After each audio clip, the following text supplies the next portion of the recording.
Found another glass elevator at the DoubleTree Hotel by the Tucson airport. You can see it coming, and here it is.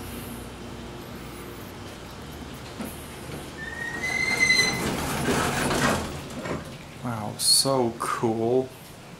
We're not going to take too many rides though. Let's go to one. Let's get the view of the other side. There was the other elevator that we just filmed. And let's go to 3. I think we'll just get off at 3.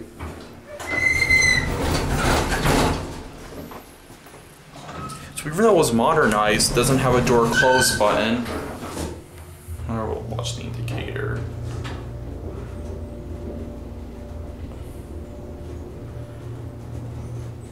Really, really cool. Well, let's get off at 2 actually.